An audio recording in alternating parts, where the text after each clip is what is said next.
Episode 1096। क्या यह इसके लायक है?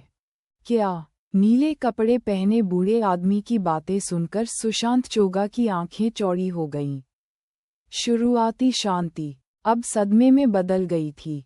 ग्रेड 1 हकीम, और वह अभी 30 साल का भी नहीं हुआ है। क्या तुम्हें यकीन है? सुशांत चोगा ने नीले कपड़े पहने बूढ़े आदमी को गौर से देखा। मुझे यकीन है, नीले कपड़े पहने बूढ़े आदमी ने सिर हिलाया। मैंने उसे एक बार हकीम प्रतियोगिता के दौरान अन्य हकीमों के साथ देखा था। उसने उस समय अपनी ग्रेड 1 हकीम पहचान का खुलासा अपनी ग्रेड 1 हकीम पहचान का प्रदर्शन करके किया था और पॉल कबीले में शामिल हो गया था। नीले वस्त्र पहने बूढ़े व्यक्ति ने सकारात्मक रूप से कहा। वह तो 30 साल का भी नहीं है। एक ग्रेड 1 हकीम? सुशांत चोगा ने अपनी आंखें सिकोड़ लीं। चूंकि वह ग्रेड 1 हकीम है, इसलिए यह असंभव है कि वह कोई राक्षस हो। लेकिन अगर वह एक इंसान है, तो वह इतनी कम उम्र में ग्रेड 1 हकीम कैसे बन गया? इसके अलावा, वह 90% शुद्धता के साथ ग्रेड 1 की गोलियां परिष्कृत करने में कामयाब रहा। सुशांत चोगा ने जितना अधिक इसके बारे में सोचा, उतना ही वह संदेहशील होता गया। 30 वर्ष से कम आयु के किसी व्यक्ति के लिए प्रथम श्रेणी का हकीम बनना बहुत चौंकाने वाली बात थी। इसके अलावा, ये ग्रेड 1 हकीम ग्रेड 1 की गोलियों को 90% शुद्धता के साथ परिष्कृत कर सकता है। यह अविश्वसनीय था। यहाँ तक कि क्लाउड कॉन्टिनेंट के नंबर 1 हकीम, जो जनता के बीच जाने जाते हैं, हकीम गिल्ड के सुप्रीम मेन गिल्ड के गिल्ड मास्टर, अधिकतम 80% शुद्धता वाली ग्रेड 1 गोलियों को ही परिष्कृत कर सकते हैं। इसके अलावा, ये भाग्य पर भी निर्भर करता है। वह गिल्ड मास्टर 40 साल की उम्र से भी कम उम्र में ग्रेड 1 हकीम बन गया था और हकीमों के बीच उसे सबसे बड़ा जीनियस माना जाता था। हालांकि, वह 100 साल की उम्र के बाद ही 80% शुद्धता के साथ ग्रेड 1 की गोलियां परिष्कृत करने में कामयाब रहा। भले ही वह हकीम जो पॉल कबीले में शामिल हो गया है, गिल्ड मास्टर से अधिक प्रतिभाशाली है क्योंकि वह 30 साल की उम्र से पहले ग्रेड 1 हकीम बन गया था। उसके लिए 90% से अधिक शुद्धता वाली गोलियों को परिष्कृत करना काफी असंभव है। सुशांत चोगा के विचार घूम रहे थे। अंततः वह एक निष्कर्ष पर पहुंचे। उसके पास दवा को परिष्कृत करने की कोई अनोखी तकनीक होनी चाहिए। अगर ऐसा नहीं भी है, तो भी वह कोई बड़ा रहस्य जरूर छिपा रहा होगा। अन्यथा, उसके जैसे बच्चे के लिए इतनी उच्च शुद्धता वाली गोलियां परिष्कृत करना असंभव है। सुशांत चोगा की आंखों में लालच की झलक दिखाई दी। सुशांत चोगा की अभिव्यक्ति सामान्य हो गई, और उसने नीले वस्त्र पहने बूढ़े व्यक्ति से कहा, आप वापस आ सकते हैं। हाँ, नीले वस्त्र पहने बूढ़े व्यक्ति ने देरी न करते हुए उसके उत्तर देने के बाद वहां से चला गया। नीले वस्त्र पहने बूढ़े व्यक्ति के चले जाने के बाद, सुशांत चोगा की आंखों में एक बार फिर लालच की चमक दिखाई दी। जब उसने अपने हाथ में 91% शुद्धता वाली प्रथम श्रेणी की लाइफ रिकवरी पिल को देखा, वह तुरंत टावर की चोटी से उड़ गया। मेरे पीछे उत्तरी पर्वत के पॉल कबीले तक आओ, सुशांत चोगा ने हवा से कहा। जैसे ही सुशांत चोगा ने बोलना समाप्त किया, एक नीला सिलहूट पतली हवा में गड़गड़ाहट के साथ प्रकट हुआ। यह नीला वस्त्र पहने अधेड़ व्यक्ति था, जिसने पहले नीला वस्त्र पहने बूढ़े व्यक्ति का रास्ता रोका था। चलो चलें। सुशांत चोगा ने आगे बढ़कर उड़ान भरी। पलक झपकते ही वह गायब हो गया। नीले रंग के कपड़े पहने अधेड़ उम्र का आदमी आगे बढ़ा और जल्द ही सुशांत चोगा के पास पहुंच गया। वह उसकी परछाई की तरह उसके पीछे उड़ता हुआ चला गया। उत्तरी पर्वत के पॉल कबीले के एक विशाल पार्श्व हॉल के मंच पर एक बैंगनी वस्त्र पहने युवक और एक अधेड़ उम्र का व्यक्ति प्लेटफॉर्म पर पैर मोड़कर बैठे थे। अधेड़ उम्र के आदमी की आंखें बंद थीं। बैंगनी कपड़े पहने युवक ने दूसरे अधेड़ उम्र के आदमी की तरफ देखा और सिर हिलाकर इशारा किया। कबीले के नेता, चलो शुरू करते हैं। अधेड़ उम्र के आदमी ने सिर हिलाया और अपनी बाँह ऊपर उठाई। धुंध ने प्लेटफॉर्म को घेर लिया। पलक झपकते ही अधेड़ उम्र के आदमी और बैंगनी कपड़े पहने युवक दोनों को ढक लिया। यदि यहाँ कोई शिलालेख मास्टर होता तो वह बता सकता था कि धुंध में लिपटा यह मंच गहन आत्मसात संरचना है। गहन आत्मसात संरचना एक शिलालेख संरचना थी जो अवधारणा ऊर्जा में अवधारणा टुकड़ों की एक बड़ी संख्या को परिष्कृत करती थी और बिजली की गति से अवधारणाओं को बढ़ाने में मदद करती थी। गहन आत्मसात संरचना हर बार सक्रिय होने पर अवधारणा के टुकड़ों की एक हास्यास्पद संख्या का उपभोग करती थी। एक व्यक्ति के लिए एक निश्चित स्तर की क्षमता के बिना उपभोग को संभालना असंभव था। जैसे ही धुंध बढ़ी, बाहर खड़े मध्यम आयु वर्ग के व्यक्ति ने एक बार फिर अपना हाथ उठाया और अवधारणा के टुकड़े एक के बाद एक उसके हाथ से निकले और गहन आत्मसात संरचना के साथ विलीन हो गए। करीब से निरीक्षण करने पर पता चला कि मध्यम आयु वर्ग का व्यक्ति केवल 4 प्रकार के अवधारणा टुकड़े ही फेंक रहा था। वे थे: हरे रंग की ऊर्जा से जगमगाते पवन संकल्पना टुकड़े, खाकी चमक के साथ पृथ्वी संकल्पना टुकड़े, बैंगनी ऊर्जा में गड़गड़ाते हुए बिजली संकल्पना टुकड़े तथा तलवार के आकार की ऊर्जा के साथ तलवार संकल्पना टुकड़े। मध्यम आयु वर्ग के व्यक्ति के हाथ से टुकड़े ऐसे निकले जैसे वह कचरा फेंक रहा हो। पलक झपकते ही उसने 1000 टुकड़े संरचना में फेंक दिए। मध्यम आयु का वह व्यक्ति शांत दिख रहा था। ऐसा नहीं लग रहा था कि वह बिल्कुल भी अनिच्छुक था। क्या यह इसके लायक है? अचानक एक बुजुर्ग के मुंह से आवाज आई। जब मध्यम आयु का व्यक्ति करीब 2000 कॉन्सेप्ट फ्रेगमेंट को संरचना में फेंक रहा था। कुछ ही देर बाद सफ़ेद बालों वाला एक दुबला पतला बूढ़ा आदमी उस अधेड़ उम्र के आदमी के पास आ खड़ा हुआ। दुबले पतले बूढ़े आदमी ने ढीला ढाला लबादा पहना हुआ था। वह सफ़ेद भौहों और सफ़ेद दाढ़ी वाला सुंदर आदमी था। वह एक साधारण व्यक्ति से ज़्यादा एक संत जैसा लग रहा था। पूर्व कबीले का नेता। अधेड़ उम्र के व्यक्ति ने जब बूढ़े व्यक्ति की आवाज़ सुनी तो वह जो कुछ भी कर रहा था उसे रोक दिया। जब बूढ़ा आदमी सामने आया तो उसने बिना किसी देरी के उसे आदरपूर्वक प्रणाम किया। मध्यम आयु वर्ग का यह व्यक्ति उत्तरी पर्वत के पॉल कबीले का कुल नेता था। गहन आत्मसात संरचना में शामिल 2 व्यक्ति स्पष्ट रूप से नील आर्य और भर्तृहरि अक्षन थे। यह इसके लायक है। रोमन पॉल ने बूढ़े आदमी का अभिवादन करने के बाद गंभीरता से सिर हिलाया। वह जानता था कि बूढ़े आदमी ने ऐसा सवाल क्यों पूछा। उन्होंने लगभग 2000 कॉन्सेप्ट फ्रेगमेंट जो फॉर्मेशन में फेंके थे, वे पॉल कबीले के पास मौजूद 4 तरह के कॉन्सेप्ट फ्रेगमेंट में से लगभग सभी थे। चाहे पॉल कबीला कितना भी संपन्न क्यों न हो, फिर भी यह कबीले को कमोबेश प्रभावित करेगा। कम से कम ये पॉल कबीले के सभी प्रतिभाशाली शिष्यों को प्रभावित करेगा जिन्होंने 4 अवधारणाओं को समझ लिया था, क्योंकि वे निकट भविष्य में अपनी अवधारणाओं को बढ़ाने के लिए गहन आत्मसात गठन में प्रवेश नहीं कर पाएंगे। उसने जो किया था उससे पॉल कबीले के शिष्यों का विकास एक निश्चित स्तर तक सीमित हो गया। यही वह कीमत थी जो उसे चुकानी पड़ी। हालांकि उन्होंने सोचा कि यह इसके लायक था। बूढ़े आदमी की आवाज़ आसमान में सितारों की तरह चमक रही थी। उसने आगे पूछा, मुझे लगता है कि आप अपने फैसले के बारे में इतने आश्वस्त हैं क्योंकि वह सिर्फ एक ग्रेड 1 हकीम नहीं है जो 90% से ज़्यादा शुद्धता के साथ ग्रेड 1 की गोलियां परिष्कृत करने में सक्षम है। जब बूढ़े आदमी ने रोमन पॉल को देखा तो उसके चेहरे पर चिढ़ाने वाली नज़र थी। रोमन पॉल ने जब देखा कि बूढ़े आदमी ने उसकी ओर किस तरह से देखा तो वह मुस्कुराए बिना नहीं रह सका।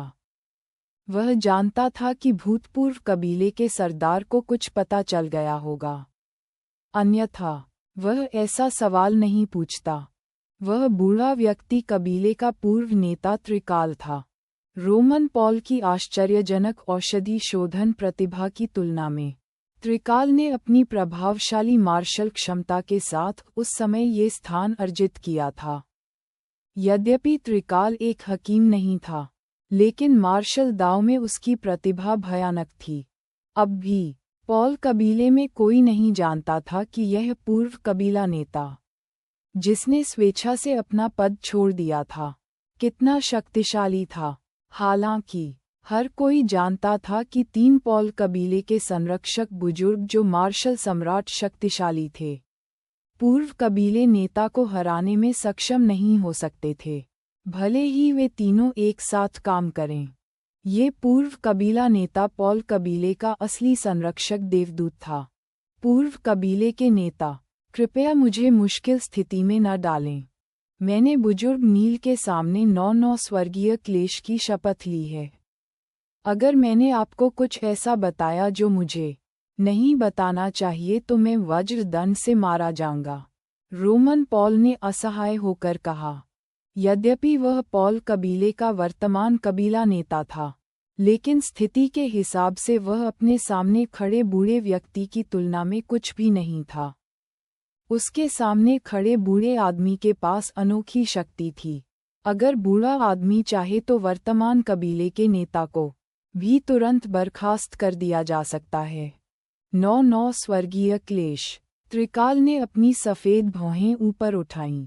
किसी ने बिना किसी कारण के पहले 9 स्वर्गीय क्लेश की शपथ ली, जिससे 9 तालियां गड़गड़ाहट के साथ गड़गड़ाहट हुई और मैं अपने मीठे सपने से जाग गया। तो वह बदमाश तुम थे, संभवतः पूर्व कबीले का नेता। त्रिकाल एकमात्र ऐसा व्यक्ति था जिसने वर्तमान कबीले के नेता रोमन पॉल को पूरे पॉल कबीले में एक बिगड़ैल बच्चा कहने का साहस किया था। हालांकि रोमन पॉल नाराज नहीं था, इसके बजाय वह माफ़ी मांगता हुआ दिखाई दिया। मुझे नहीं पता था कि तुम आराम कर रहे थे, पूर्व कबीले के नेता। ठीक है, चलो उन चीज़ों के बारे में बात नहीं करते जो मायने नहीं रखती। त्रिकाल ने बीच में टोकते हुए हाथ हिलाया और उसे खारिज करते हुए कहा।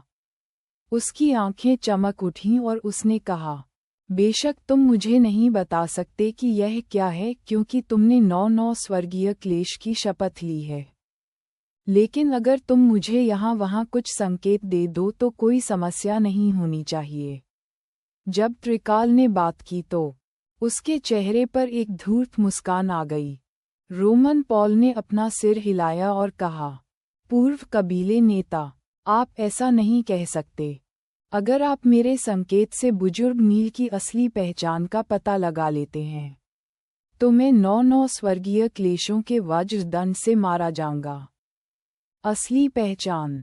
त्रिकाल के चेहरे पर मुस्कान फैल गई। रोमन पॉल को जब एहसास हुआ कि उसने बहुत कुछ कह दिया है तो उसने अपने चेहरे पर मुस्कुराहट ला दी। इससे पहले पूर्व कबीले के नेता को यह नहीं पता था कि रोमन पॉल अपनी असली पहचान के कारण बुजुर्ग नील का अतिरिक्त ख्याल रखता था। लगता है कि हमारे बुजुर्ग नील कोई साधारण व्यक्ति नहीं है। मुझे इस बारे में सोचना चाहिए। त्रिकाल ने अपने दिमाग पर जोर डालना शुरू कर दिया और बुदबुदाया।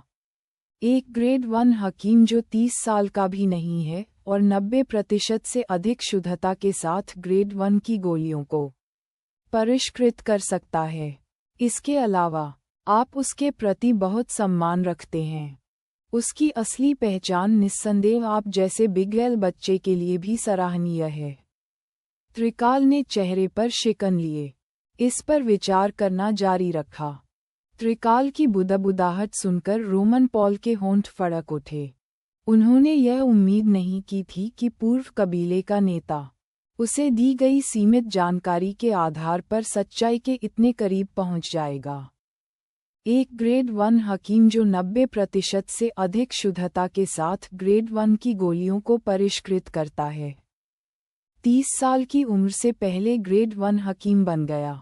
इसके अलावा उसकी क्षमता बहुत अच्छी है क्योंकि वह 8वें स्तर के शून्य परिवर्तन मार्शल आर्टिस्ट को मारने में कामयाब रहा। त्रिकाल ने खुद से बड़बड़ाना जारी रखा और सोचा। ये स्पष्ट था कि वह सब कुछ जानता था जो नील आर्य ने पॉल कबीले में शामिल होने के बाद से किया था। एपिसोड 1097 उड़ान। त्रिकाल ने बिना कोई क्षण चूके रोमन पॉल के कानों में कुछ कहा। रोमन पॉल ने मुस्कुराने की कोशिश की। वह पहले से ही अच्छी तरह से जानता था कि पूर्व कबीले का नेता शायद बुजुर्ग नील की असली पहचान का पता लगा सकता है, जैसा कि उसने उम्मीद की थी। अचानक त्रिकाल, जो पूरी तरह से तालमेल बिठाते हुए बड़बड़ा रहा था, उसने हिलना बंद कर दिया।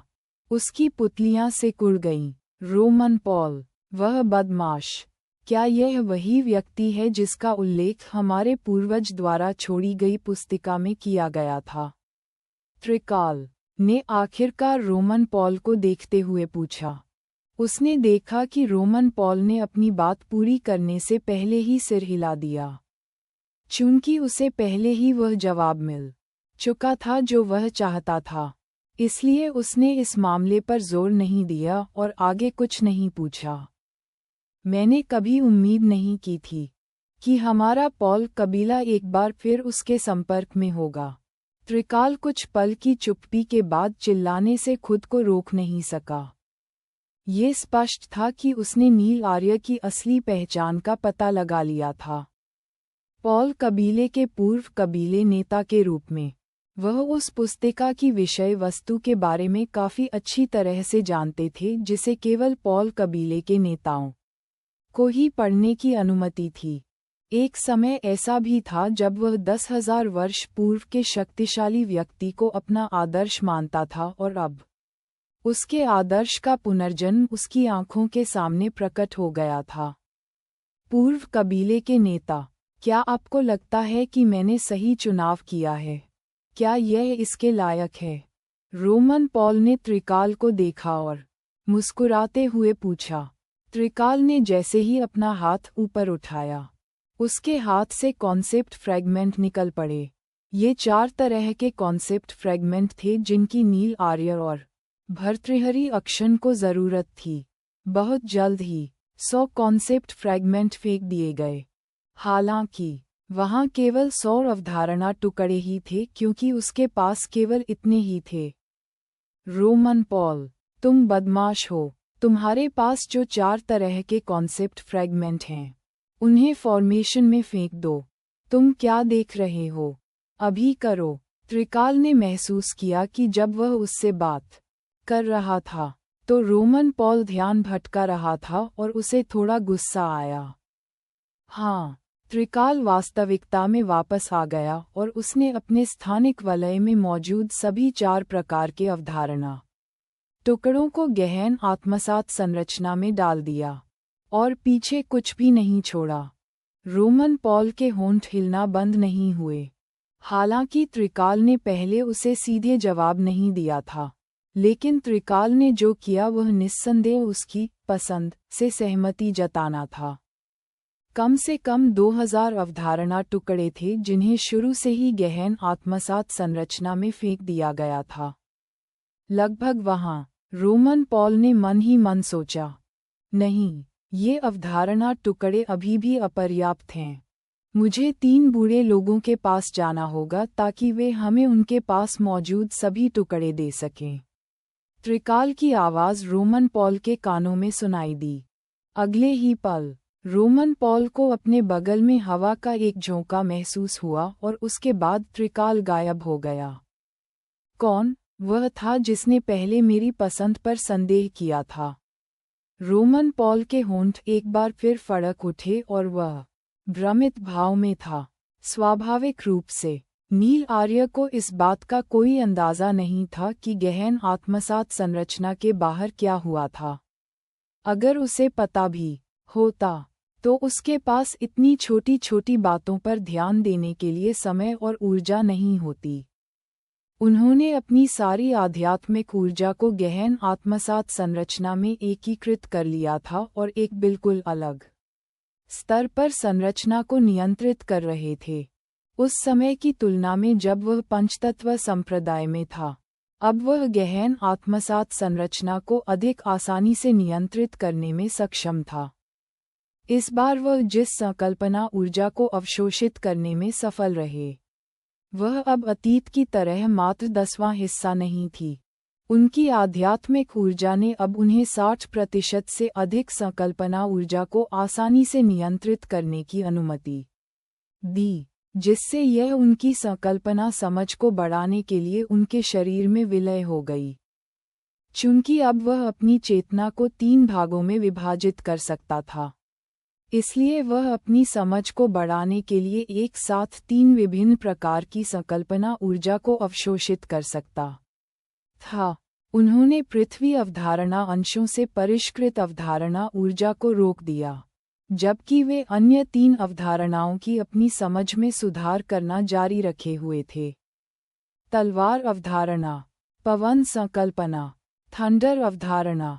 हालांकि उसने अग्नि अवधारणा को भी समझ लिया था, लेकिन उसे जानबूझकर उसमें सुधार करने की जरूरत नहीं थी। जैसे ही उसकी वायु अवधारणा में सुधार हुआ, अग्नि अवधारणा में भी स्वाभाविक रूप से सुधार आ गया। आखिरकार उनकी अग्नि अवधारणा की उत्पत्ति पवन अवधारणा से हुई थी।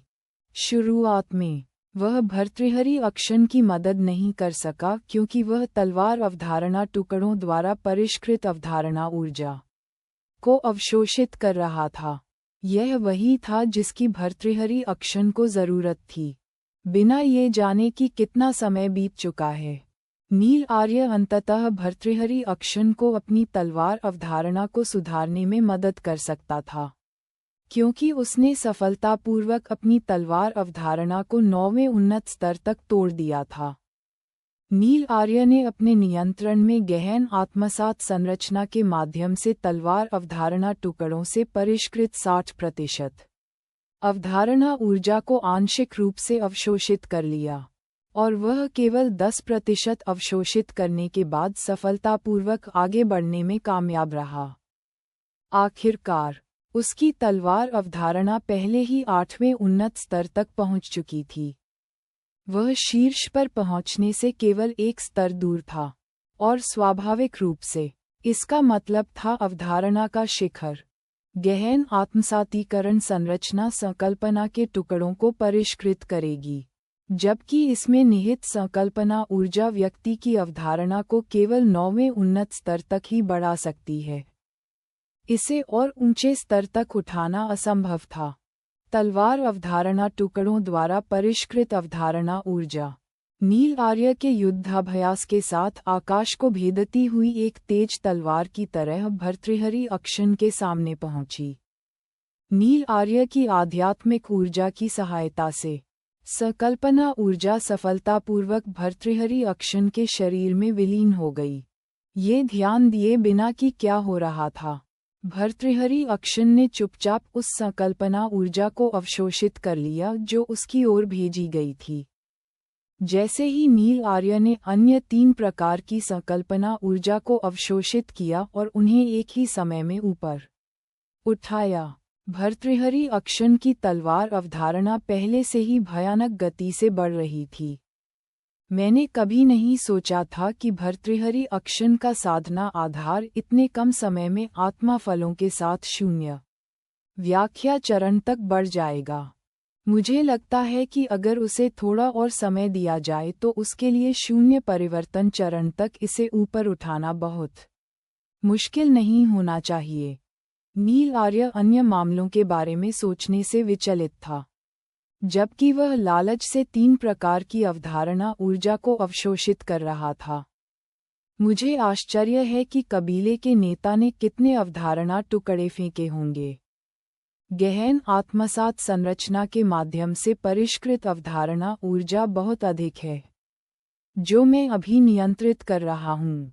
वे मेरी 3 अवधारणाओं को 9वें उन्नत स्तर तक बढ़ाने के लिए पर्याप्त हो सकते हैं, नील आर्य ने खुद से सोचा। ये केवल शून्य परिवर्तन मार्शल आर्टिस्ट के लिए आत्मा फल की वजह से है जो कबीले के नेता ने पहले दिया था कि मैं 9वें स्तर के शून्य परिवर्तन चरण को सफलतापूर्वक पार करने में कामयाब रहा। नील आर्य का ध्यान उसकी साधना आधार पर चला गया।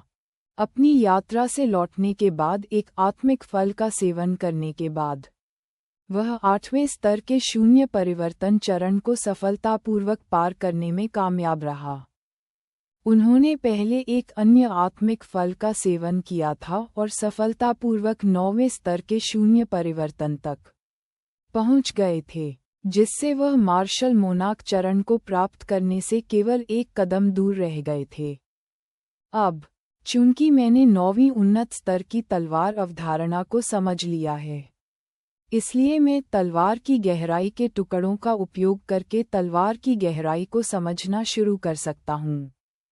जब तक मुझे पर्याप्त समय दिया जाता है, मार्शल मोनाक स्टेज तक पहुंचना निश्चित है। नील आर्य की भावनाएं इस बिंदु के बारे में सोचते ही थोड़ी उत्तेजित हो गईं। वह तलवार की गहराई को समझने के लिए तुरंत अपनी स्थानिक अंगूठी से तलवार की गहराई का टुकड़ा निकालने के लिए उत्सुक था। हालांकि वह उस विचार पर कायम रहने में कामयाब रहे। अब मेरी प्राथमिकता अन्य 3 अवधारणाओं को उन्नत करना होनी चाहिए। यदि मैं उन्हें 9वें उन्नत स्तर तक बढ़ाने में कामयाब हो जाता हूँ, तो मैं गहनता को समझने के लिए सापेक्ष गहनता अंशों का उपयोग करने में सक्षम हो जाऊंगा। नील आर्य ये सोचकर उत्साहित हो गया। वर्तमान में, नील आर्य लालच से 3 प्रकार की राजसी अवधारणा ऊर्जा को अवशोषित कर रहा था। वह पहले से ही हवा, गड़गड़ाहट और पृथ्वी अवधारणाओं की निरंतर उन्नति को स्पष्ट रूप से महसूस कर सकता था। समय चुपचाप बीतता गया, और भले ही नील आर्य को पता न हो कि कितना समय बीत गया था, उस समय उसके दिमाग में केवल एक ही बात थी कि लालच से उसे अवशोषित करना जारी रखना था। उसे पता नहीं था कि वहाँ क्या हो रहा था। स्वाभाविक रूप से उसे इस बात का बिल्कुल भी अंदाज़ा नहीं था कि सुशांत चोगा के दक्षिणी बाहरी इलाके में मुख्य हकीम गिल्ड के गिल्ड मास्टर पॉल कबीले में आ चुके हैं। वह कबीले में ही रहा और नील आर्य के खुद को प्रकट करने का इंतजार करता रहा।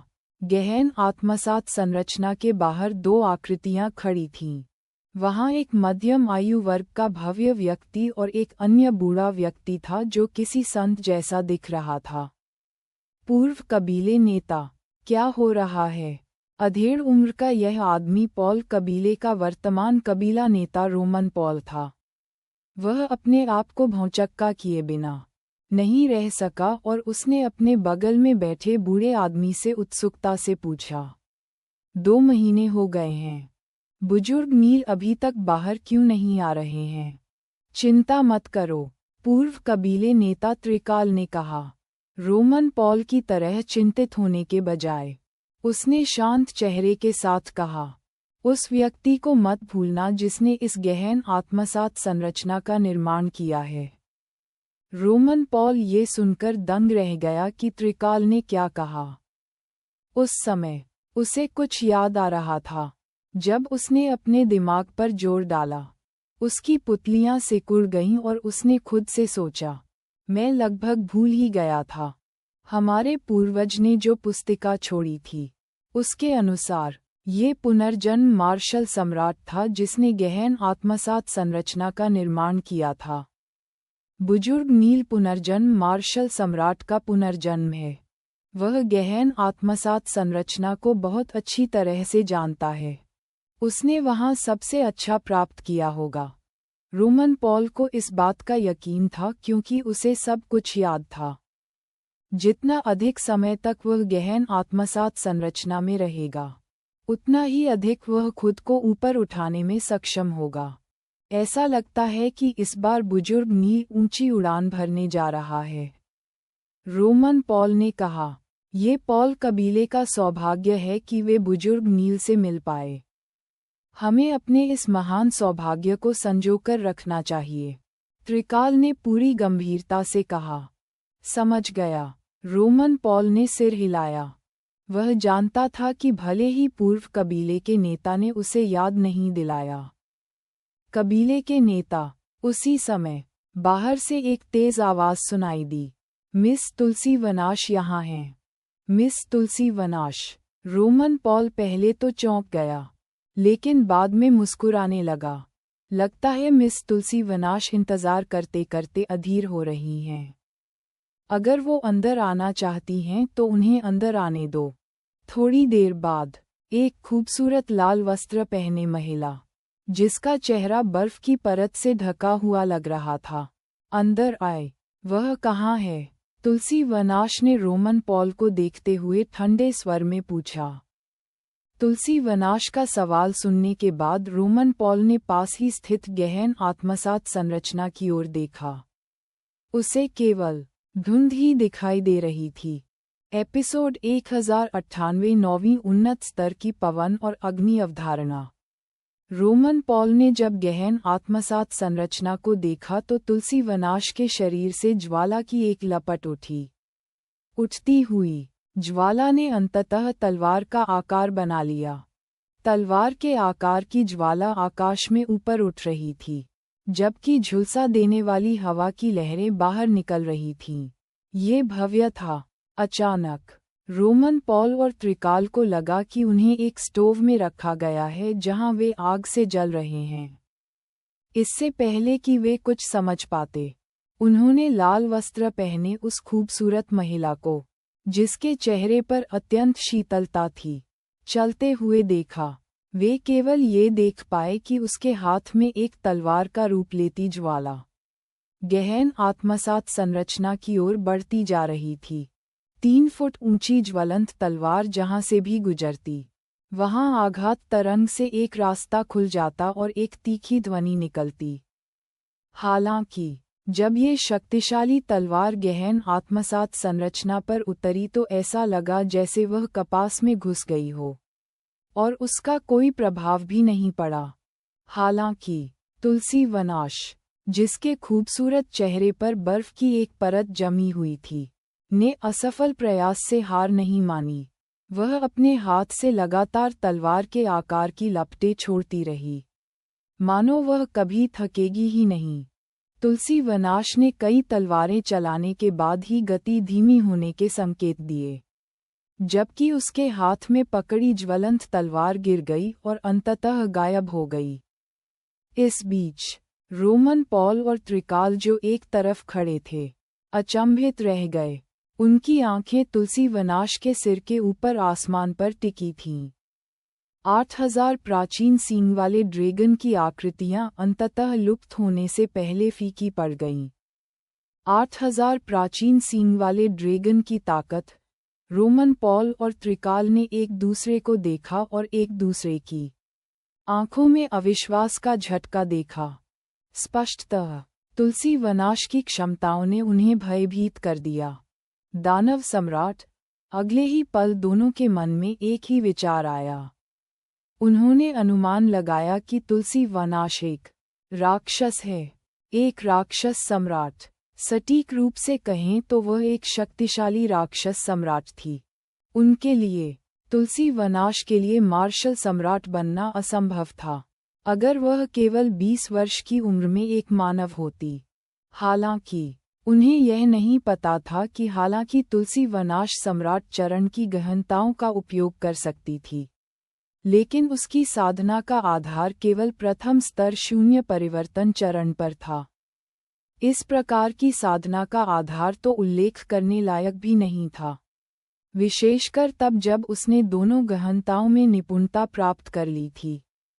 ऐसा लगता है कि शॉन पॉल के बगल में बैठे बूढ़े व्यक्ति को बुजुर्ग नील की पीठ के पीछे छिपे हुए शक्तिशाली व्यक्ति ने नहीं मारा, जैसा कि बुजुर्ग जॉन ने बताया था। उसे मिस तुलसी वनाश द्वारा मारा जाना था, त्रिकाल के कुछ भी न जानने के सदमे के विपरीत। रोमन पॉल को बहुत कुछ पता था। जिसके कारण उसे भी बहुत कुछ सोचना पड़ा। गहन आत्मसात संरचना को तोड़ने में अपनी असमर्थता को महसूस करते हुए तुलसी वनाश ने 2 गहनताओं को याद किया और बिना हिले चुपचाप प्रतीक्षा की। जैसे जैसे समय चुपचाप बीतता गया, तुलसी वनाश स्थिर रही। वह शुरू से लेकर अंत तक हिली नहीं। ऐसा लग रहा था जैसे वह एक मूर्ति में बदल गई हो। रोमन पॉल, तुम बदमाश, क्या तुम उसके बारे में जानते हो? अचानक त्रिकाल, जो अब अपने अंदर की जिज्ञासा को दबा नहीं सका, उसने रोमन पॉल से आवाज के जरिए पूछा। रोमन पॉल ने ध्वनि संचरण के माध्यम से उत्तर दिया, मैं केवल इतना जानता हूं कि वह बुजुर्ग नील की मित्र है। मुझे उसकी वास्तविक पृष्ठभूमि के बारे में कोई जानकारी नहीं है। अगर वह वैसी ही है जैसा मैं सोचता हूं, तो वह एक शक्तिशाली दानव सम्राट होनी चाहिए। बुजुर्ग नील पुनर्जन्म के योग्य है अगर वह वास्तव में एक शक्तिशाली दानव सम्राट से मिलने में कामयाब हो जाए जो स्वेच्छा से अपना दिल उसे दे दे। त्रिकाल ने आवाज प्रसारण के माध्यम से रोमन पॉल के साथ संवाद करते हुए कहा। रोमन पॉल ने सहमति में सिर हिलाया। उसने भी यही सोचा। गहन आत्मसात संरचना के अंदर की दुनिया पूरी तरह से अलग थी। बाहर से लोग नील आर्य की सुरक्षा के बारे में चिंतित थे, जबकि वह संरचना के अंदर चल रहे संकल्पना ऊर्जा के बपतिस्मा में खुशी से आनंद ले रहा था। अर्ध जागृत अवस्था में वह प्रत्येक गुजरते सेकंड और मिनट के साथ अपनी अवधारणाओं की जबरदस्त उन्नति को महसूस कर सकता था। उनकी अवधारणाओं के उन्नयन से उनकी योग्यताएं भी उन्नत होंगी। नील आर्य ने खुद को ऐसी अनुभूति में लिप्त कर लिया। नील आर्य ने 3 प्रकार की संकल्पना ऊर्जा को अवशोषित करके खुद को तृप्त करना जारी रखा। पास में क्रॉस लेग्ड बैठा भर्तृहरि अक्षन भी तलवार अवधारणा के टुकड़ों से परिष्कृत संकल्पना ऊर्जा के बपतिस्मा का आनंद ले रहा था। इसके अलावा उसकी तलवार अवधारणा भी एक भयानक गति से ऊपर उठ गई।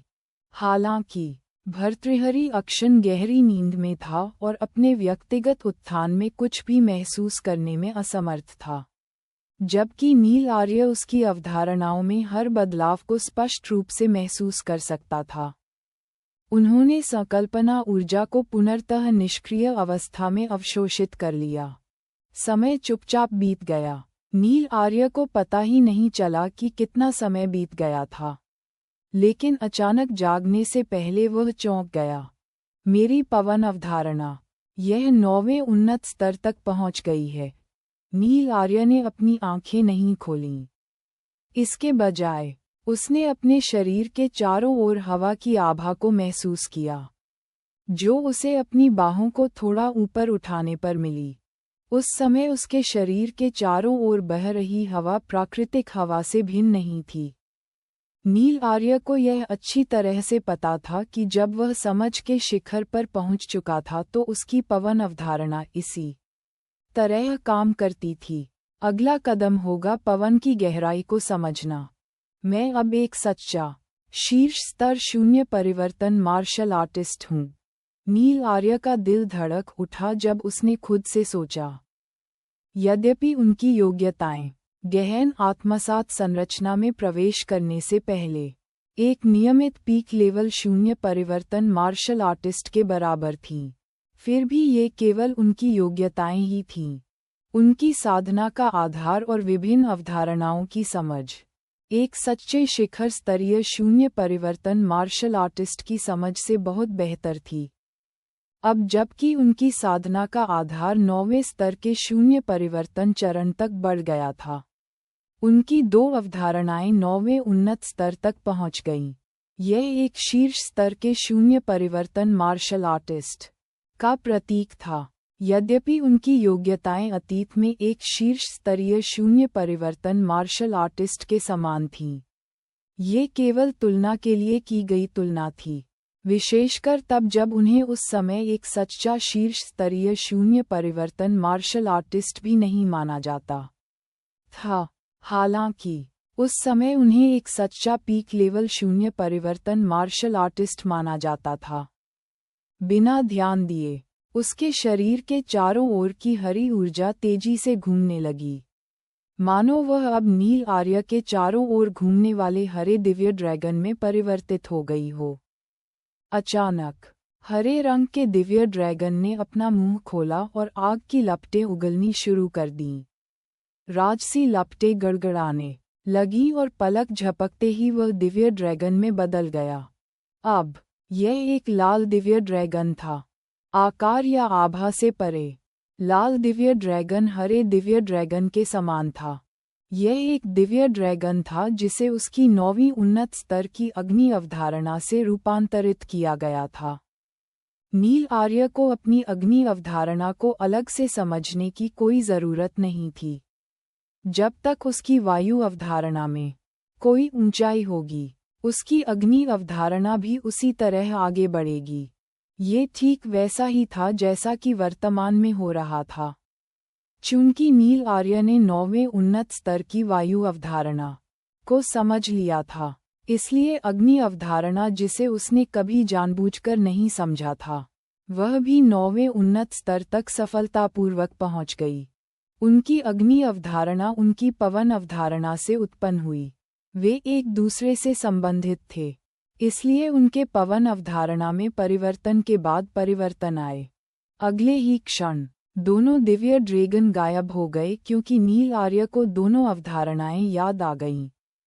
मुझे जारी रखना चाहिए, अपने थंडर कॉन्सेप्ट को 9वें उन्नत स्तर तक बढ़ाने के अवसर का लाभ उठाना चाहिए। उसके बाद मैं अर्थ कॉन्सेप्ट के लिए जाऊंगा। चूंकि उसकी तलवार और हवा की अवधारणा लगातार 9वें उन्नत स्तर तक पहुंच गई थी, नील आर्य ने अंतिम 2 प्रकार की अवधारणा ऊर्जा को अवशोषित करना शुरू कर दिया क्योंकि वह विशेष रूप से केंद्रित महसूस कर रहा था। उसकी वज्र और पृथ्वी की अवधारणाएं प्रकाश की गति से बढ़ गईं। वे उसकी तलवार और हवा की अवधारणाओं को पकड़ने के करीब पहुंच रहे थे। पॉल कबीले की संपत्ति के दक्षिण में, जहां पॉल कबीले ने अपने मेहमानों की सेवा की थी, एक अलग हवेली थी जिसका आंगन हवेली से थोड़ा छोटा था।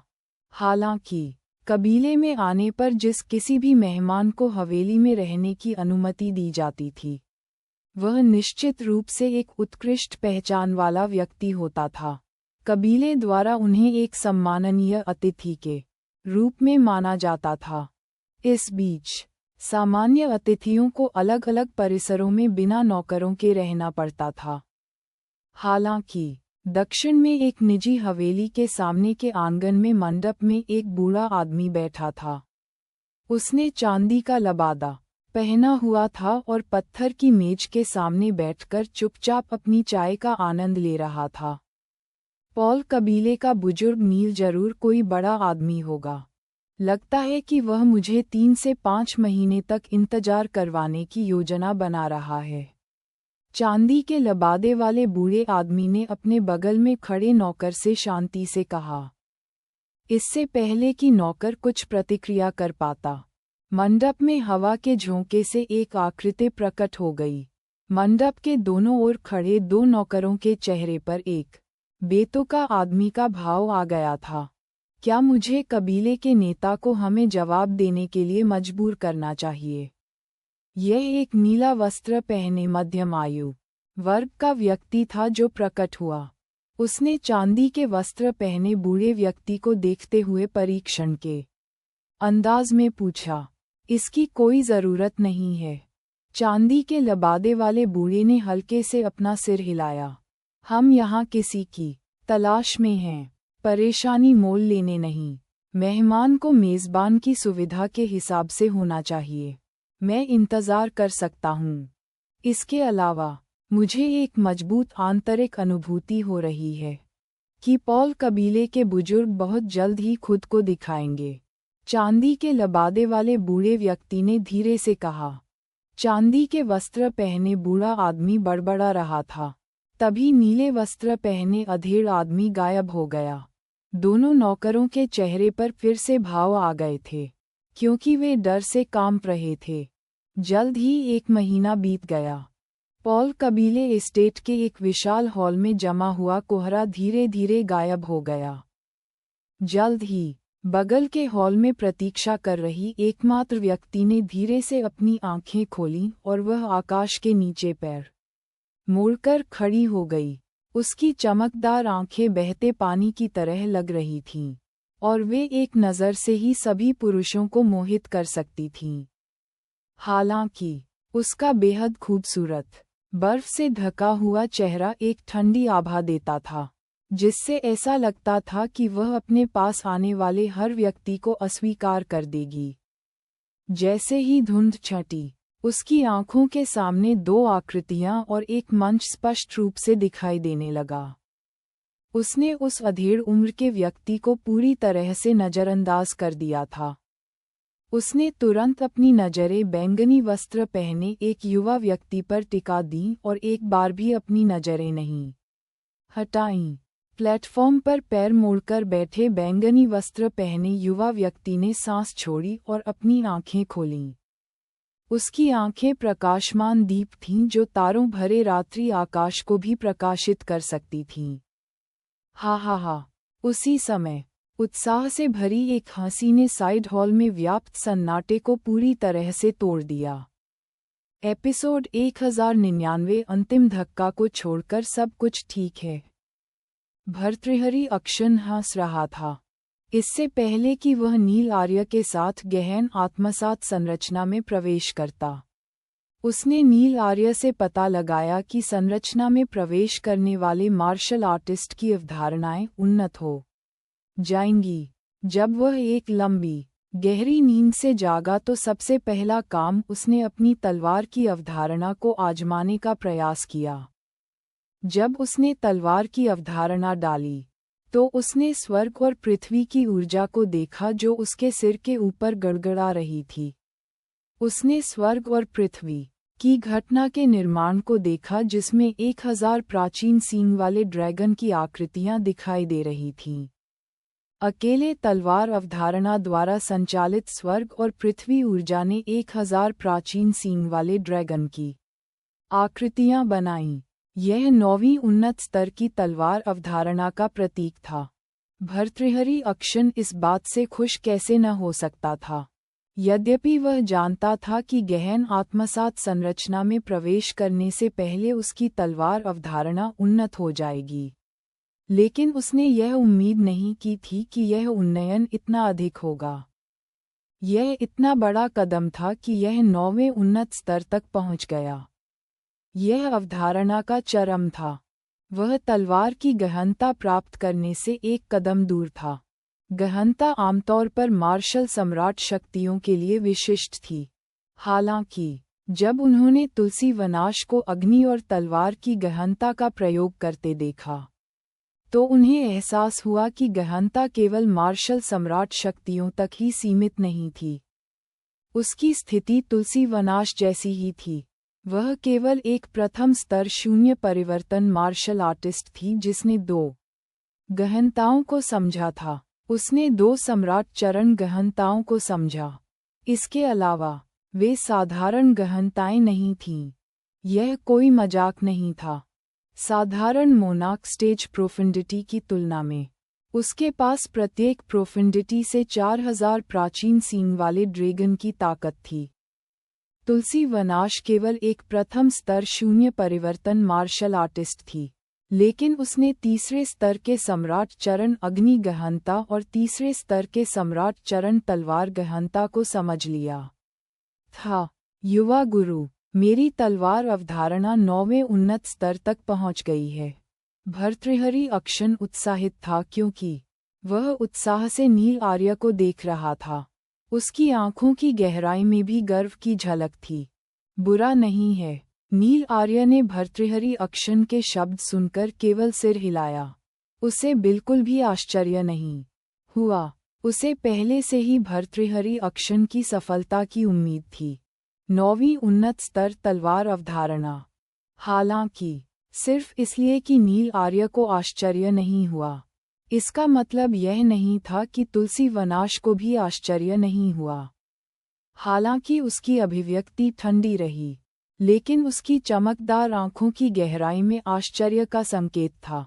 वह भर्तृहरि अक्षन की सफलता से आश्चर्यचकित थी।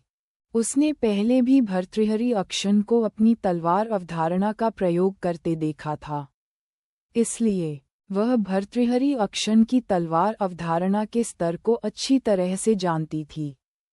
उसे आश्चर्य हुआ कि भर्तृहरि अक्षन ने 9वीं उन्नत स्तर की तलवार अवधारणा को समझ लिया था। युवा मास्टर, आपकी समझ मेरी तुलना में बहुत अधिक मजबूत है। इस बार आपकी प्रगति मेरी तुलना में बहुत अधिक होनी चाहिए। भर्तृहरि अक्षन ने अपनी अराजक भावना को शांत किया, क्योंकि उसने नील आर्य को देखा। जब भर्तृहरि अक्षन ने बात की, तो तुलसी वनाश ने नील आर्य की ओर देखा। उसकी चमकदार आंखों में जिज्ञासा थी। वह नील आर्य की गहन आत्मसात संरचना में सफलता के बारे में उत्सुक थी। मुझे लगता है कि यह बुरा नहीं है। नील आर्य ने भर्तृहरि अक्षन के सवाल का केवल एक संक्षिप्त और शांत जवाब दिया। फिर उसने तुलसी वनाश की ओर देखा। तुलसी वनाश, तुम यहाँ क्यों हो? तुम्हारा इंतजार कर रही हूँ। तुलसी वनाश ने जवाब दिया। हमेशा की तरह वह अपने शब्दों में कंजूस थी। जब से उसने अपनी याददाश्त खो दी थी, वह अलग थलग और चुप रहती थी। हालांकि उसने नील आर्य से अपने अतीत के बारे में जान लिया था, इसलिए नील आर्य तुलसी वनाश की संक्षिप्त प्रतिक्रिया से आश्चर्यचकित नहीं हुआ। हालांकि उसे आश्चर्य नहीं हुआ, लेकिन जब उसने उसका जवाब सुना तो उसका दिल दहल गया। तुलसी वनाश के जवाब के आधार पर वह यहाँ लंबे समय से उसका इंतजार कर रही थी। वह खुद को भावुक महसूस किए बिना नहीं रह सका और बुदबुदाया, मूर्ख लड़की, चलो वापस चलते हैं। नील आर्य तुलसी वनाश और भर्तृहरि अक्षन से कहा। उसे अचानक कुछ याद आ गया था। जब वह साइड हॉल से बाहर निकला तो उसके चेहरे पर चिंता के भाव थे। तुलसी वनाश और भर्तृहरि अक्षन दंग रह गए जब उन्होंने नील आर्य को अचानक जाते हुए देखा। उन्हें बिल्कुल भी अंदाजा नहीं था कि नील आर्य इतनी जल्दी क्यों चले गए। वे उत्सुकता से उसके पीछे चले गए। साइड हॉल से निकलकर नील आर्य पॉल कबीले की संपत्ति के पूर्वी हिस्से की ओर उड़ गया। यह उस हवेली की दिशा थी जिसमें वह वर्तमान में रह रहा था। ऐसा लग रहा था जैसे उसे घर की याद आ रही हो। स्वाभाविक रूप से उसे अपने वर्तमान घर की याद नहीं आ रही थी। वह बस वापस लौटने के लिए उत्सुक था ताकि वह प्रोफेंडिटी फ्रैगमेंट का उपयोग करके प्रोफेंडिटी को समझ सके। उनकी साधना का आधार 9वें स्तर के शून्य परिवर्तन के प्रारंभिक चरण पर नहीं था। पुनर्जन्म की गोली की जबरदस्त औषधीय प्रभावकारिता और पहले खाए गए आत्मा फल की मदद से उनकी साधना का आधार 9वें स्तर के शून्य परिवर्तन के शिखर पर पहुंच गया था। वह मार्शल मोनार्क स्टेज हासिल करने से सिर्फ आधा कदम दूर था। केवल एक चीज की कमी थी, वह थी गहनता। कोई यह कह सकता है कि अंतिम धक्का को छोड़कर सब कुछ ठीक है।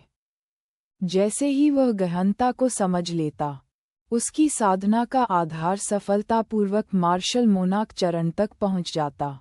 एक मार्शल मोनार्क के पास न केवल उत्कृष्ट मार्शल आर्टिस्ट जैसी शक्तिशाली क्षमताएं होंगी, बल्कि वह चिरस्थायी युवावस्था भी रखेगा। चिरस्थायी यौवन, इसका क्या मतलब था?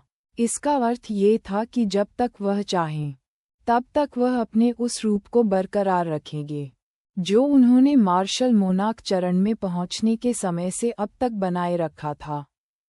स्वाभाविक रूप से जो पावरहाउस मार्शल मोनार्क स्टेज तक पहुंच चुके थे, वे चाहें तो प्राकृतिक उम्र बढ़ने का विकल्प चुन सकते थे। वास्तव में कई मार्शल मोनार्क पावरहाउस ने बाद वाले विकल्प को चुना। क्लाउड कॉन्टिनेंट पर कई मार्शल आर्टिस्ट थे जो अपनी मध्य आयु में ही मार्शल मोनार्क स्टेज तक पहुंच गए थे। अगर वे चाहते तो अपनी मृत्यु तक अपनी मध्य आयु वाली शक्ल बनाए रख सकते थे। हालांकि वे अकेले रहने वाले लोग नहीं थे। जब वे अपने बेटों को वयस्क होते हुए देखते थे तो उनकी मानसिकता बदल जाती थी, जो अंततः बूढ़े होने से पहले ही अधेड़ उम्र के आदमी बन जाते थे। उनमें से कई ने मार्शल मोनाक में प्रवेश करने के बाद स्वाभाविक रूप से उम्र बढ़ने का विकल्प चुना, ताकि वे अपनी संतानों के लिए उम्र के अनुरूप दिख सकें।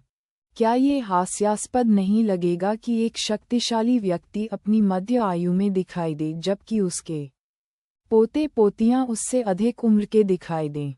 आखिरकार, कोई भी मार्शल मोनाक शक्तिशाली व्यक्ति यह गारंटी नहीं दे सकता था कि उनके बेटे और पोते अपनी युवावस्था को बनाए रखने के लिए मार्शल मोनाक चरण तक पहुंच पाएंगे। इसके अतिरिक्त कई मार्शल मोनाक ने भी अपनी पत्नियों की खातिर चिरस्थायी युवावस्था का चुनाव नहीं किया। एक शक्तिशाली मार्शल मोनाक को कैसा लगेगा जब उसकी प्यारी पत्नी दिन ब दिन बूढ़ी होती जा रही होगी? उसे कैसा लगेगा जब वह अपनी पत्नी के दांत गिरते, बाल सफ़ेद होते और चेहरे पर झुर्रियां देखता होगा जबकि वह अपनी अधेड़ उम्र की शक्ल बनाए हुए है? स्वाभाविक रूप से प्रत्येक मार्शल मोनाक के पास अलग अलग निर्णय थे। क्लाउड कॉन्टिनेंट के इतिहास में कुछ युवा मार्शल मोनाक शक्तिशाली थे जिन्होंने चिरस्थायी युवावस्था को चुना था। उन्होंने देखा कि उनके बुजुर्ग बच्चे उन्हें पिता और उनके बुजुर्ग पोते पोतियां उन्हें दादा कहकर बुलाते थे। उनके अनुसार इसमें कुछ भी अजीब नहीं था।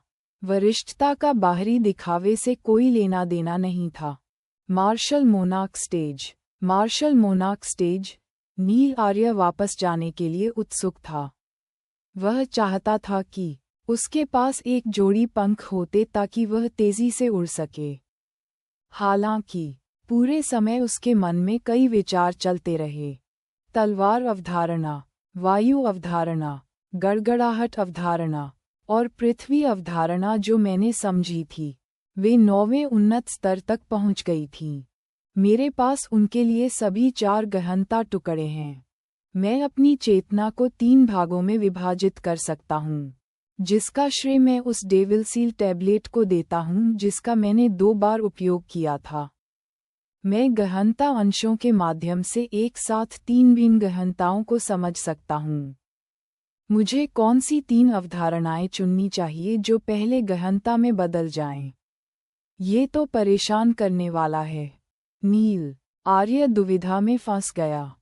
सभी 4 अवधारणाओं को एक ही समय में 9वें उन्नत स्तर तक क्यों पहुंचना पड़ता है?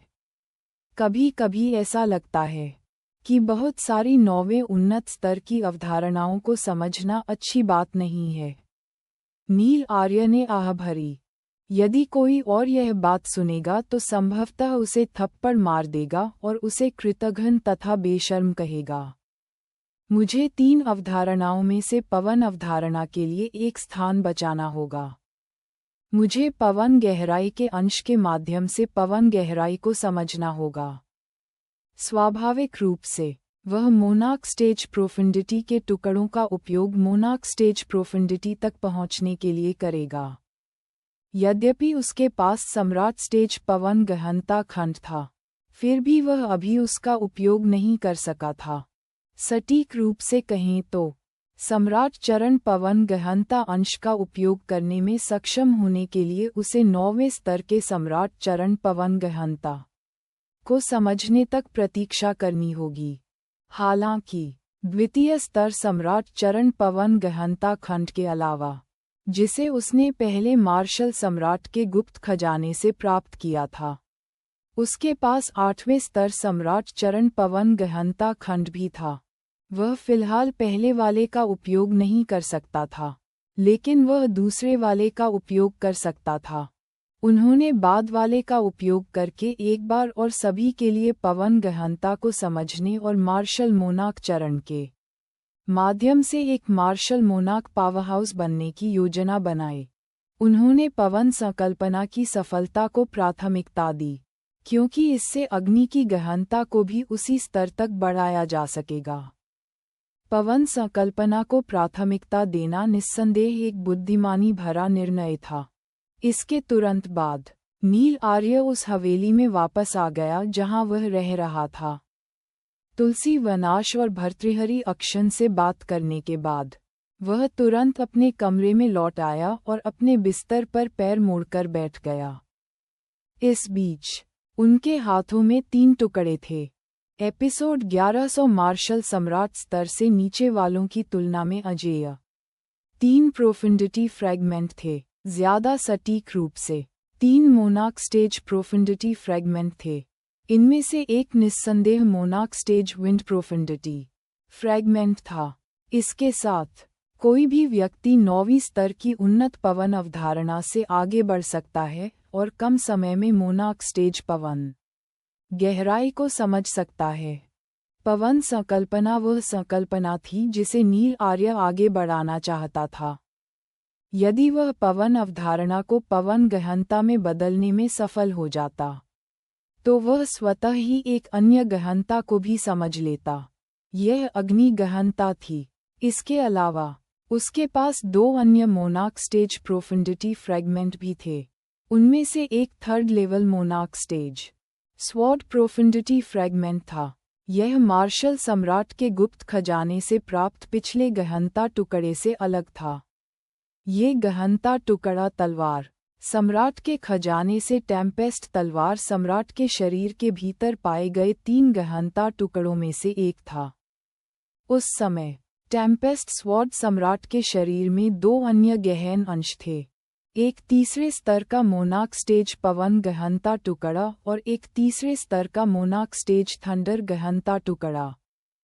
उन्होंने पूर्व को 8वें स्तर के सम्राट चरण थंडर प्रोफिंडिटी फ्रैगमेंट के साथ बदल दिया और उन्होंने बाद वाले का उपयोग 5 तत्व संप्रदाय के लिए एक एहसान वापस करने के लिए किया। ये तलवार की गहराई का टुकड़ा नील आर्य के हाथ में एकमात्र तलवार की गहराई का टुकड़ा था। तलवार की अवधारणा को तोड़ने और तलवार की गहराई में परिवर्तन को पूरा करने के लिए वह इतनी जल्दी में था। इसका कारण तलवार संत शार्प स्वॉर्ड द्वारा शाही साम्राज्य के नीला जंगल में छोड़ा गया शब्द तलवार था। तलवार शब्द में एक अस्पष्ट संदेश छिपा था। उसने इसे याद कर लिया था ताकि वह जब चाहे इसे समझ सके। तलवार शब्द में तलवार दाव छिपा था जो उसे तलवार की अवधारणा को तलवार की गहराई तक बढ़ाने में मदद कर सकता था। यही कारण था कि उन्होंने समझने के लिए तलवार अवधारणा को चुना। उसे यह महसूस हो रहा था कि एक बार जब वह तलवार की गहराई को समझ लेगा तो तलवार शब्द में तलवार दाव को समझने पर इसमें जबरदस्त सुधार होगा। अंतिम गहराई जिसे नील आर्य ने समझने का फैसला किया वह पृथ्वी की गहराई थी। ये चुनाव स्पष्ट था क्योंकि अर्थ प्रोफिंडिटी अर्थ कॉन्सेप्ट के समान थी। ये संचार कर सकती थी और अगर कोई जमीन के करीब हो तो पृथ्वी की ऊर्जा से सहायता प्राप्त कर सकती थी। यह अर्थ प्रोफिंडिटी की ताकत में से एक थी। थंडर प्रोफिंडिटी फ्रैगमेंट को नील आर्य द्वारा अस्थायी रूप से त्याग दिया गया था। मैं पहले इन 3 गहनताओं को समझूंगा। इसके तुरंत बाद नील आर्य ने धीरे से अपनी आंखें बंद कर लीं और अपने दिल को शांत किया, जबकि उसने 3 अलग अलग गहनता के टुकड़ों के माध्यम से 3 अलग अलग गहनताओं को समझा। वर्तमान में नील आर्य का साधना आधार 9वें स्तर शून्य परिवर्तन पर था और उसने 9वें स्तर शून्य परिवर्तन चरण अवधारणाओं के 5 प्रकार समझ लिए थे। इसमें कोई संदेह नहीं कि शून्य के शिखर पर सभी मार्शल आर्टिस्ट के बीच वह एक असामान्य व्यक्ति थे। जब 9वें स्तर के शून्य परिवर्तन चरण की 5 प्रकार की अवधारणाएं एक दूसरे पर दबाव डालती थीं तो उसके लिए गहनता को समझना बहुत आसान होता था, भले ही इसे समझने के लिए गहनता के टुकड़ों का उपयोग करने की तुलना में ये धीमा था। इसके अलावा नील आर्य एक साथ 3 अलग अलग गहनता को 3 अलग अलग गहनता अंशों के माध्यम से समझ सकता है। उसकी गहनता को समझने की गति निश्चित रूप से तेज होगी। बुजुर्ग नील जिस समय नील आर्य 3 गहनताओं को समझने वाला था, कमरे के बाहर से एक जरूरी आवाज सुनाई दी। कबीले का नेता यहाँ है। वह मुख्य हॉल में आपका इंतजार कर रहा है। कबीले का नेता। नील आर्य ने अपनी आंखें खोलीं और भौहें सिकोड़ लीं। क्या वह पहले या बाद में नहीं आ सकता था? क्या उसे अभी आना होगा?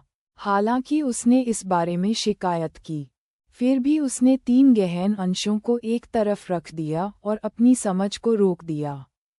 वह बिस्तर से उठ गया और कमरे से बाहर चला गया। कुछ ही देर बाद नील आर्य मुख्य हॉल में पहुंचा। बुजुर्ग नील, आप अंततः 3 महीने के बाद गहन आत्मसात संरचना से बाहर निकल आए हैं। बुजुर्ग नील के लिए यह एक फलदायी यात्रा रही होगी। पॉल कबीले के कबीले नेता। रोमन पॉल की आंखें नील आर्य को देखने के बाद चमक उठीं। सब ठीक था। नील आर्य ने सिर हिलाया, लेकिन उसके चेहरे पर ज्यादा खुशी नहीं दिखी। लाभदायक यात्रा। सहज रूप में गहन आत्मसातीकरण प्रशिक्षण में प्रवेश करने के बाद वह अपनी सभी अवधारणाओं को उसके शिखर तक ले जाने में सफल रहे, जो कि 9वें स्तर का उन्नत चरण है। इसके अलावा उसकी वायु अवधारणा उसकी अग्नि अवधारणा को उसी स्तर तक बढ़ा सकती थी। इसका मतलब ये था कि उसने वास्तव में 9वें स्तर की उन्नत अवधारणाओं के 5 प्रकारों में महारत हासिल कर ली थी। 9वीं स्तर की 5 प्रकार की उन्नत अवधारणाएं 9वीं स्तर की 5 प्रकार की शून्य परिवर्तन अवस्था अवधारणाओं के समतुल्य थीं। इसका क्या मतलब है? इसका अर्थ ये था कि यदि वह 9वीं स्तर शून्य परिवर्तन अवस्था अवधारणाओं के सभी 5 प्रकारों का उपयोग करता है, तो यह मूल ऊर्जा, पृथ्वी ऊर्जा से समर्थन और पवन अवधारणा के साथ अग्नि अवधारणा को बढ़ावा दिए बिना 5000 प्राचीन सींग वाले ड्रैगन की ताकत के बराबर होगा। ये और भी अधिक भयावह होगा यदि वह पृथ्वी ऊर्जा का उपयोग करें और अग्नि अवधारणा को पवन अवधारणा से ईंधन दें। वर्तमान में मुझे मार्शल मोनार्क स्टेज से नीचे के सभी लोगों की तुलना में अजेय होना चाहिए, नील आर्य ने मन ही मन सोचा। बुजुर्ग नील, मुझे पता है कि मुझे आपको परेशान नहीं करना चाहिए क्योंकि आप अभी गहन आत्मसात संरचना से बाहर आए हैं। रोमन पॉल ने धीरे से कहा और नील आर्य को देखा। जब उसने ऐसा कहा, तो नील आर्य ने उसे देखा। इससे वह रुक गया और जवाब में कड़वाहट से मुस्कुराया। हालांकि इस बार मेरे पास कोई विचार नहीं है। गिल्ड मास्टर सुशांत 3 महीने से इंतजार कर रहे थे, रोमन पॉल ने कहना जारी रखा। जब वह बोल रहा था तो उसके चेहरे पर एक असहाय भाव था। गिल्ड मास्टर सुशांत, उसने पूरे 3 महीने तक इंतजार किया था। जब नील आर्य ने रोमन पॉल की बातें सुनी, तो वह हैरान रह गया। वह कौन है? उसने इतने लंबे समय तक मेरा इंतजार क्यों किया? गिल्ड मास्टर सुशांत दक्षिणी आउटरलैंड में हकीम गिल्ड के मुख्य गिल्ड के गिल्ड मास्टर हैं। वह भी आपकी तरह ग्रेड 1 हकीम हैं, रोमन पॉल ने नील आर्य को उत्तर दिया। दक्षिणी बाहरी भूमि में हकीम गिल्ड के मुख्य गिल्ड का गिल्ड मास्टर। वह मुझे क्यों ढूंढ रहा है? नील आर्य ने भौहें सिकोड़ते हुए पूछा। उसकी आवाज में झुंझलाहट का भाव था। अब उसे गहनता के अंशों के माध्यम से गहनता को समझना चाहिए था, लेकिन दक्षिणी बाहरी भूमि में हकीम गिल्ड के मुख्य गिल्ड के कुछ गिल्ड मास्टर के कारण उसे बाधा पहुंची। इसके कारण दक्षिणी बाहरी भूमि में हकीम गिल्ड के मुख्य गिल्ड के गिल्ड मास्टर के बारे में उनकी धारणा बहुत खराब थी। भले ही वह उनसे मिले नहीं थे। उसने कुछ नहीं कहा, लेकिन मुझे यकीन है कि इसका संबंध 90% से अधिक शुद्धता वाली ग्रेड 1 गोलियों से है, जिन्हें आपने परिष्कृत किया है, रोमन पॉल ने अनुमान लगाया। नील आर्य ने सहमति में सिर हिलाया। यह एकमात्र संभावना थी। जाओ और उससे कहो कि मुझे उससे मिलने में कोई दिलचस्पी नहीं है, चाहे वह कोई भी हो। नील आर्य ने थोड़े उदासीन स्वर में कहा। उसे इस बात से कोई परेशानी नहीं होगी, भले ही वह आंतरिक भूमि से हकीम गिल्ड के सर्वोच्च मुख्य गिल्ड का गिल्ड मास्टर ही क्यों न हो। दक्षिणी बाहरी भूमि में हकीम गिल्ड के मुख्य गिल्ड का एक साधारण गिल्ड मास्टर तो दूर की बात है। हाँ, मैं आपसे बातचीत करने और औषधि शोधन के बारे में ज्ञान का आदान प्रदान करने के लिए दूर से आया हूँ। बुजुर्ग नील, आपको मुझे हजारों मील दूर रखने की जरूरत नहीं है। इससे पहले कि रोमन पॉल जवाब दे पाती, मुख्य हॉल के बाहर से जोरदार हंसी की आवाज आए। इसके बाद नील आर्य और रोमन पॉल ने दो आकृतियों को मुख्य हॉल में आते देखा। सबसे आगे चांदी के वस्त्र पहने एक बूढ़ा आदमी था, जबकि पीछे हरे वस्त्र पहने एक अधेड़ उम्र का आदमी था। बूढ़े आदमी के चेहरे पर चमकीली मुस्कान के विपरीत हरे कपड़े पहने मध्यम आयु वर्ग के व्यक्ति के चेहरे पर उदासीनता थी। पहले वाली आवाज स्पष्टतः चांदी के वस्त्र पहने बूढ़े आदमी की थी। रोमन पॉल का चेहरा उतर गया जब उसने उन्हें अचानक देखा। ये स्थान न केवल बुजुर्ग नील का अस्थायी निवास था, बल्कि यह पॉल कबीले की संपत्ति भी थी। उनका अचानक प्रवेश न केवल नील आर्य के लिए अपमानजनक था, बल्कि यह पॉल कबीले के लिए भी अपमानजनक था। बुजुर्ग नील, मैं सुशांत चोगा हूँ, दक्षिणी बाहरी भूमि में हकीम गिल्ड के मुख्य गिल्ड का गिल्ड मास्टर। चांदी के वस्त्र पहने बूढ़े व्यक्ति ने नील आर्य से अपना परिचय दिया। सुशांत चोगा ने नील आर्य के चेहरे पर काले भाव को नहीं देखा और हरे कपड़े पहने मध्यम आयु वर्ग के व्यक्ति का परिचय देते हुए कहा, मेरे पीछे यह व्यक्ति इनरलैंड में हकीम गिल्ड द्वारा प्रदान किया गया गार्ड है। उसका नाम लेंगची है। जब लेंगची ने सुशांत चोगा का परिचय सुना तो उसने अपना सिर थोड़ा ऊपर उठाया और हल्के से सिर हिलाकर अभिवादन किया। लेंगची ऐसी ही है। मुझे उम्मीद है कि बुजुर्ग नील को कोई आपत्ति नहीं होगी। सुशांत चोगा ने नील आर्य की ओर देखा और उसके चेहरे पर मुस्कान और भी चमक उठी। वह कैसा है, इससे मेरा कोई लेना देना नहीं है। हालांकि तुम मेरी अनुमति के बिना मेरे घर में घुस आए। नील आर्य ने रुककर सुशांत चोगा को ठंडे अंदाज में देखा। उसने कहना जारी रखा, तुम्हारे माता पिता, क्या उन्होंने तुम्हें शिष्टाचार नहीं सिखाया? जैसे जैसे वह बोलता गया, उसका स्वर तीखा होता गया।